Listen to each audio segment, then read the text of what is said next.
Nakarawat ito atong mga bilin, pero hindi na nga mabayan nga kalibutan. Kung ingat to kita hiton, kalayo ang inferno, duwaray na natin tiyan nga mag-hingat tumatin hadian. So yan na pala nga oras, kung magdesisyon ka, napaokyon mo'y Kristo hay mo kasing-kasing, napaokyon mo Isos hay mo kasing-kasing. Sanggay nasa rin ang Biblia, nawaray ibang amaran niya ginhatag ang Diyos na magtatalwa sa aton kundi rin Kristo gudla. Yan naman sa rin mo kaya nung puro lang ang Isos. Ngayon relihiyon, puro lang Isos. Ang kahulugan ng Isos ng ngaran, tagapagtalwas. Yan ako may naman iba nga nairay sa nga krus maliban kang Kristo Isos. Diri na nga itong iyasya. Kayo sa langing padarahan niya na amay na nakalimutan para magtalwa sa aton.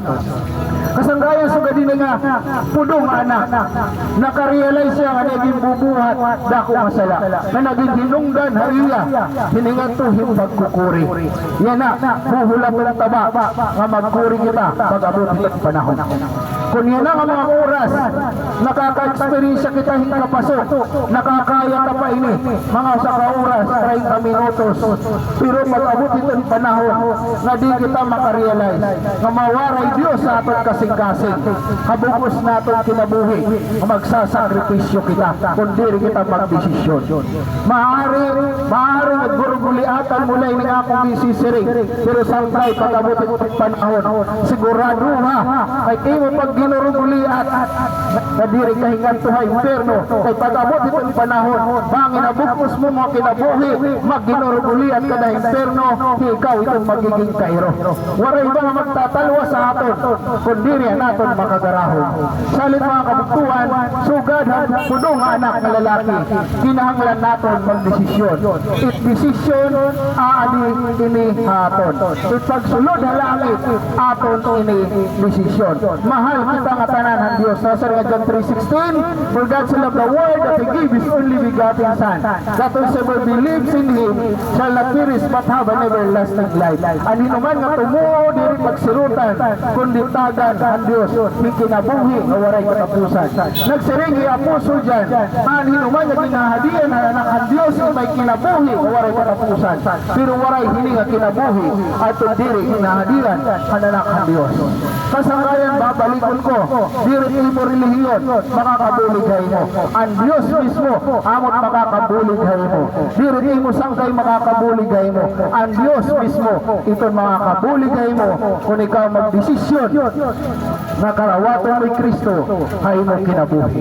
Sangkay yan na maabot nga Friday maharap ka ba kamayla na namatay ang cross 3 o'clock hanggang kurulpon ni Kristo Isos inahiray sa cross nagpasa ng cross para haini diri niya pagpasa ng Kristo ang cross ang cross diri niya yung pagsakripisyo diri niya kamatayon makarulag masayang karulag niya nga maging benepisyado kita nga tanan kay ini nga yung buhat diri naging buhat parang kayuban diri naging buhat parang kababuyan matanan nga kamanampan yung buhat niya ini para hapon nga katawhan yan na damon natin hikigitan hatibi kaya Kristo in nabanhaw ang kabanhaw ni Kristo inaghatag haton ni paglaw kay kung diri Kristo nabanhaw waray gamit ini nga mong ibubuhat useless ini nga tanan diri kami ini magsasakripisyo yung pagwinaluwali diri kami magsasakripisyo magiginaruguliatan kami pagbuburubundakan kung waray ini magiging hinungdan ani kami kay maharap kami nga nalilipay ang Diyos kung nalang among ibubuhat kasi hindi sa naluyo itatong kabisihan di sa naluyo madiri kita dani nakakasimba pero sugang miniyo mamayada Diyos nga nahigong bahaton mahal kita nga tanan ng Diyos ug karuyag niya nga makaupod kita niya di na ito niya kinahadian siri ko kanina ada haton itong desisyon kung diri kita magdesisyon waray ka mahihimo siri ko kanina ipagsulod itong langit diri ni piritay. Decision nato ini nga tanan. Sugad ang imbuhat ang pudo mana. Aniya pagdesisyon ni pagbalik nato niya kaganak. Inakahatag haiya kaw bahat niya kaw payan. Ging karawat haniya amay nga nagpukuhiya hin malipayo. Sugad liwat hanuna na akong kinabuhi. Kunwari ako magdesisyon nga bumalik sa Ginoo, sigurado diri maharap kunhain ako yan. Kaya no, waray ka tuhayan na akong kinabuhi. Waray ka tuhayan adlaw-adlaw pero hubog. Adlaw-adlaw dungani hubog. Ato turuguan, ato turignoman, ato mga bitsukihan. Aning ka mano sa kadlaw, bisan pa min kami 1 million kailan ubuson ito sa kasimana. Darapisyo. Pero di nga nakilala ko Kristo, pagbalik ko at tuhaya. Hinay-hinay, kay ginbalik ang Diyos, gintagan ako ang Lord, in mga kaupayan. Nang kunanong ginbuhat ang Diyos sa akong kinabuhi, karuyag maluwat niya, pagbuhato nini, gidahay yung mga kinabuhi. Pero babalikon ko kasangkayan, itong desisyon, in aada ayo. Babalikon ko, mahal na mahal ka Diyos. Pero pakiana, mahal mo ba Diyos? Paano may makikita ng igugmao ang Diyos? Balik ka tuhaya. Isurrender di mo kinabuhi.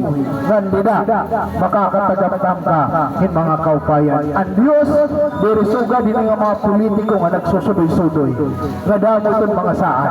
Ang Diyos pag nagsaad ay mo kinabuhi, ang Diyos nagtutuman. Waray yung saad ang Diyos nga diri matutuman. Ang Diyos intanggod ay mga saan. Ngan ang Diyos kaya magpatunay kung hinuhiya ay mo kinabuhi. Kung hinuhiya ka Diyos. Yan na paano mapapatunayan na ang Diyos grasyoso. Balik ka tuhaya. Singbahaya. Basahan mo yung mga pulong. Ayaw kahadlok. Pagbasa mo yung mga pulong. Ayaw kahadlok pagbasa ang Biblia. Gisang kung nasa ito ibang napalurong. Diri ito niya tinuod. Dako itong nagbuwa. Kaya nung di na kita pagbasa itong Biblia, tungod kay diri nila karuyag na mahibaro kita itong kamaturan. Anong gamit ang kamatuuran hatong kinabuhi? Ang kamatuuran amoy ni pagpapagawas or maghahatag haton ting kumplito makagawasan haton kinabuhi. Nandila Diyos maharap kita nagsarili Kristo. John 14:6 si Kristo ang dala ng kamatuuran ng kinabuhi. Ngan waray usa ka makakasulod ngadto iya ginadian kundi pinaagi kang Ginoo sa Kristo. Iyan ako iba nga Dios ito naghahadi mo kasing-kasing di kita papasundod ngadto ha langit. Nagsaring ang Biblia nasa nga Revelation chapter 15 verse 20 tangan nga diri nayagian ang iyang aran na libro ang kinabuhi ilalabo ngadto ha kalayo ha impierno. Amoy ni pinakadako nga pag-antos mga kabugtuan. Maaring gutom, maaring kapasok, maaring kabutlaw, maaring kauhaw, may tambal. Pero pag-abot itong panahon na maurhi na diri kita bumalik na Ginoo, amo itong pinakamakuri na pag-antos. Sangkayan, babalikan ko, sugandahan sa rin ko yung una, kung may dahayo magwali ng hi, na manahatag yung sobre, ayaw ka mo hiton karawat. Kay diri, pagwali namon, Ginoo panalapig. Ang tunay nga magwarali, waray na araw di sa nano. Si kami lugod, kung ano na mo nakarawat, Ginoo amon-amon gini i-introduce na tuhay. Maharap kita yan ang itong Biblia, kung pulong ang Diyos, ginagamit yung panalapig. Ayaw kita itong igi, kay diri itong mga kamaturan. Linurong ron ngayra pagwali. Waray ito nanini, waray ito ni ngaratuan. Karuyag lat ngira makakuha, haiyo hindisan ano. An ayaw ka mo itong igi. Kung may dili magwali, na nagpipinan ng laging sobre, gisi at yung sobre, ilabog ito niyo, kay diri ka pag-iisga ni Lord. Kung kami naman pangaro ngayon, manhatag kami sobre, makakasala kami sa Ginoo. Pinakarawat namon ang katalwasan nga libre, kaya ginawawali namon ini nga libre. Babalikon ko, itong desisyon, inaadi ato. Diri ni aadi ni taton mga kalugaringon. So kanina, ang pulungan na, kung waray mag-desisyon, waray katutuhay, aniya kinabuhi. Maupay nga oras sa aton nga tanan, masano ako bumaya, tugutin niyo akong pag-ampo. Ang kung karuyag mo karawato ni Kristo ay mo kinabuhi, pwede ka sumunod din nga pag-apo. Kasangkayan na dalay ni Hay mo. Diri ni karuyag signon nga, pagdadagot ka ikaw katutang mga relihiyon, no? waray hinipiritay. Kay saringani, madadaramot kabayo at itong sapa, pero diri mo yung mapipirit itong pag-inom. Kita nga tanan, may naton, may daginahan aghaton ng Dios, makalugaring o naton ng mga desisyon. Ngayon kung ikaw, magdesisyon ka, ang Ginoo na itong bahalain. Sangkay, pwede ka sumunod din nga pag-ampo, Ginoo Isus, yan ang oras, ginbabasulan mo, anakot mga sala, anabuhat, idahin mo. Ginoo Isus, yan ang oras. Iging susurinder ko, takot kasing-kasing, takot nahuna, takot bugos na kalag, takot bugos na kinabuhi, adahin mo. Kanya na, Ginoo Isus, ikaw na, akong Diyos, ug magtaraluwas sa akong kinabuhi. Talwas sa akong Ginoo, tiga na akong kapakasasala, matanan nga mga nagpapakuri ha akong kinabuhi.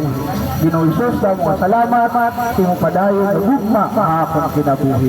Salamat Ginoo Isus, ngayon na, kinakarawat ikaw, akong unahuna, akong kasing-kasing. Nga nisurat akong ngaran, Lord, halibro itong kinabuhi.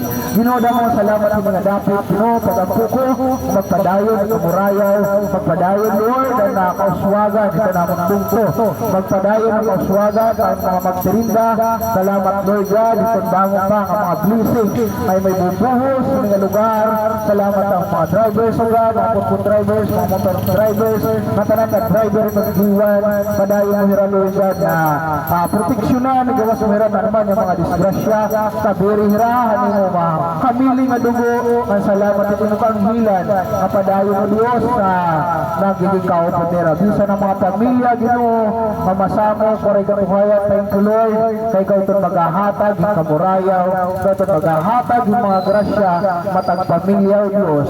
Salamat kamay, hindi nga oras, salamat aning mga gimbuhat hamon, salamat aning mga sakripisyo, at maharang kami, Ginoo, kay ikaw nakita, kung ano man ito ang ginahanglan. Bisa na ito may mga balatian, salamat Lord, itong katambalan. Bisa na ito may mga problema, salamat Lord, kay ikaw tamang solusyon, Ginoo. Salamat, hindi nga oras, thank you ng igayo, Lord, ang magpangkita ng mga pulong. Dadayo ka namon, yung papasalamatan ng aral ni Jesus. Amen. Sangkay nasa ng itong Biblia, ano naman na pinarawat o tinuong at ito na